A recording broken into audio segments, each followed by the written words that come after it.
Hey everyone. Matt, Charles, and I have been talking about putting together our respective top 10 lists for some time now, until finally we said, what the hell. This is the first installment of a new series here at S.L.o.B. However, these videos take a ton of time and effort to produce, what with stocking footage and editing, so the releases will be infrequent. That being said, these are my all-time top 10 favorite video games. Enjoy.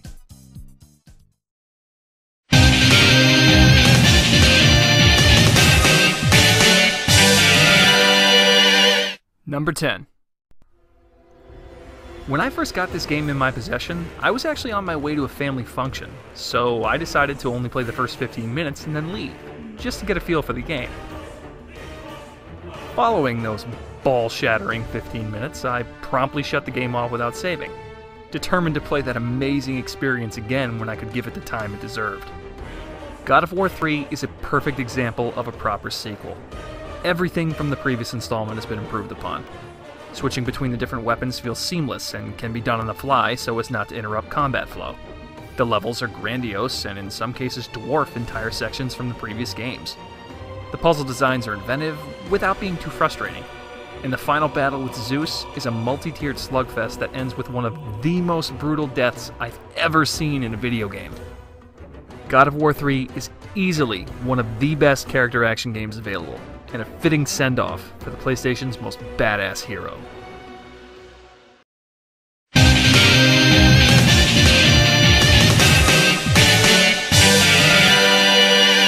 Number 9.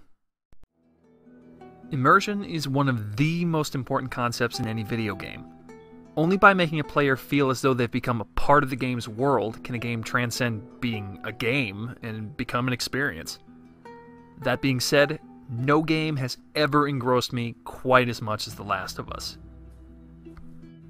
This tale of survival set in post-apocalyptic North America might very well be the defining video game experience of this generation. The story is incredibly gripping and features memorable characters whose struggles you are legitimately interested in. The interactions between Joel and Ellie are one of the high points of the game, and their surrogate father-daughter relationship plays out to great effect. And to top it off, it's arguably the most beautiful game I've ever seen. This title is the closest thing this generation has to graphical perfection. The characters, environments, textures are all superb, and make it seem as though you're actually there on the journey with Joel and Ellie. If you own a PlayStation 3 or 4, buy this game. If you don't, sucks to be you.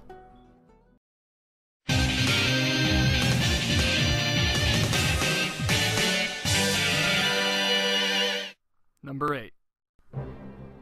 I'm a big fan of adventure films, in particular the Indiana Jones franchise. Combining ingenious writing, stylish visuals, and memorable action sequences, these films are the gold standard of their respective genre. However, even the mighty must eventually fall. During the spring of 2008, Steven Spielberg and George Lucas released Indiana Jones and the Kingdom of the Crystal Skull, in a clear attempt to abort the franchise from my memory. Thankfully, Naughty Dog Studios stepped up to save adventure storytelling when they released this masterpiece the following year. If Uncharted 2 Among Thieves had been packaged as a summer blockbuster instead of a video game, I'd have sat out and waited for tickets. This game is what Indiana Jones and the Kingdom of the Crystal Skull was supposed to be.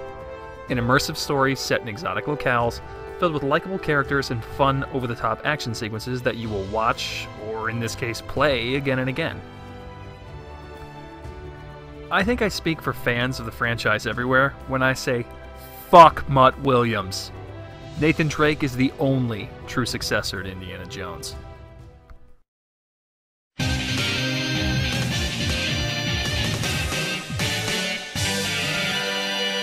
Number 7. For most people I know, there are only a handful of fighting game franchises that ever get paid any lip service. Street Fighter, Mortal Kombat, Killer Instinct, and the King of Fighters. One franchise that always seems to be overlooked is Guilty Gear, and this is a goddamn travesty. These games are fantastic. In particular, Guilty Gear X2.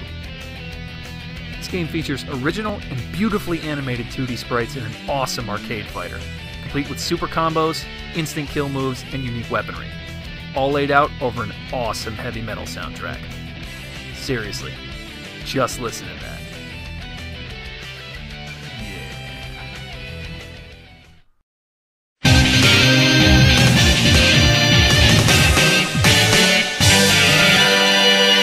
6. Street Fighter is the premier fighting game franchise.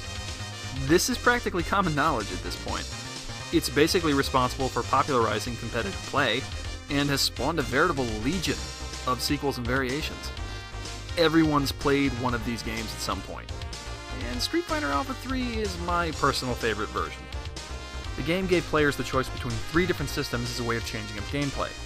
Seasoned Street Fighter Alpha players generally fell into one of 2 camps. Those who preferred the standard 3-tiered Super Combo gauge would choose Aism, and those who preferred the custom combo gauge from Street Fighter Alpha 2 would choose Vism. The third system, Xism, was for the fighting game purist, as it mirrored the single combo gauge from Super Street Fighter 2 Turbo, and removed the player's ability to air block or perform alpha counters. Also, depending on which port of Street Fighter Alpha 3 you were playing, the character roster had as many as 37 fighters, which is more than enough to satisfy even the hungriest fighting game enthusiast.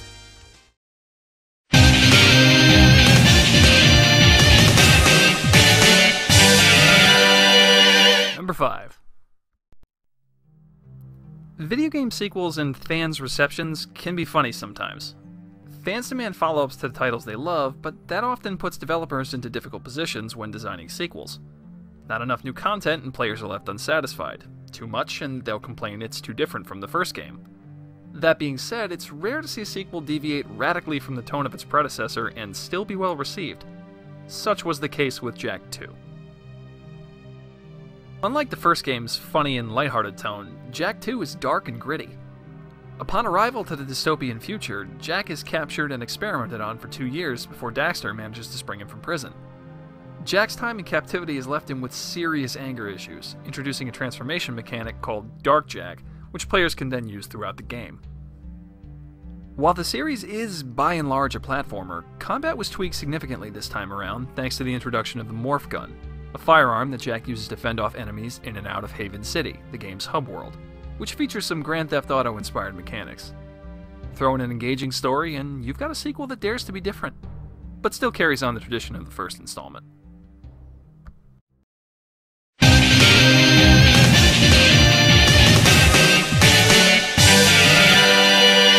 Number 4. I want it on record that I am a big fan of first-person shooters. Honestly, I am. Despite all the shit the genre takes from a lot of the gamer guys, I think these games are a lot of fun. Yeah, they're mindless and repetitive, but so is any game when you break it down to its most base level. Most don't pick up a controller expecting some sort of tour de force experience. They do it to be entertained, and I'm no different.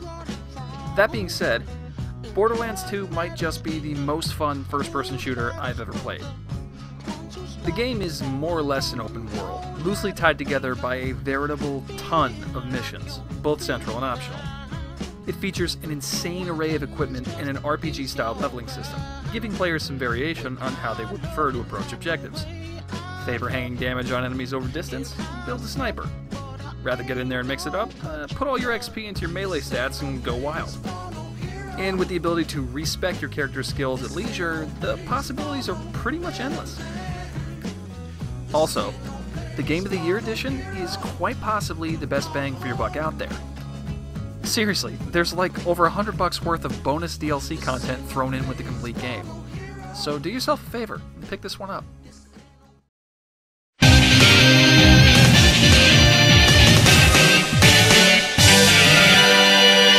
Number 3. Donkey Kong Country 2 Diddy's Conquest is a better platformer than Super Mario World. Yes, I said that. While I can't deny the impact that Super Mario World had as the SNES's flagship title, I still think Diddy's Conquest is a better game. This one has it all. Incredibly detailed and well thought out level designs, flawless game physics, catchy music, and graphics that still hold up even today. The Christmas morning of 1995 will always hold a special place in my memory because it's the day I first got my hands on this gem. And despite what Shigeru Miyamoto says, it deserves the number 3 spot on this list.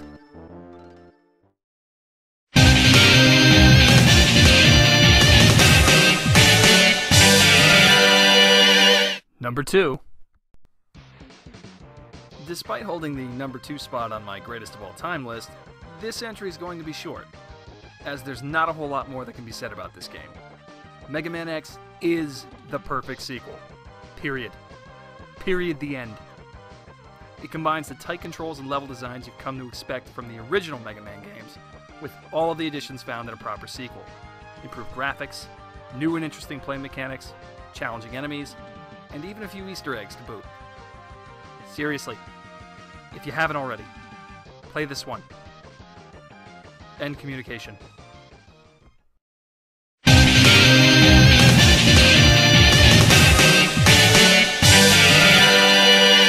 Number 1. Let me ask you something. What particular element do you remember most when you think about a game you've played? Is it the engrossing story, intuitive gameplay, or cutting-edge graphics? For me personally, it's boss battles. Those over-the-top skill checkpoints that are designed to see if we as players have what it takes to progress to the game's next level. The Monster Hunter series is literally about boss battles, nothing more. Your only real tasks in the games are to fight giant monsters in a never-ending quest for better armor and weaponry. That's fucking great! Despite being for a portable console, Monster Hunter Freedom Unite, known as Monster Hunter Portable 2nd G in Japan, has a staggering amount of content. 81 total monsters, and over 410 quests for an estimated 500 plus hours of gameplay that can either be tackled solo or cooperatively, thanks to the PSP's ad hoc mode. Unequivocally, Monster Hunter Freedom Unite is my all-time favorite video game. For me, there's nothing better than assembling a hunting party and going out there to kick some poor monster's ass all over God's green earth. Unless you're with these guys. In that case, I guess just drinking heavily and then going to sleep would be preferable. Thanks for watching my all-time top 10 favorite video games, and be on the lookout for new releases from S.L.o.B coming soon. Until next time. Bunch of slobs.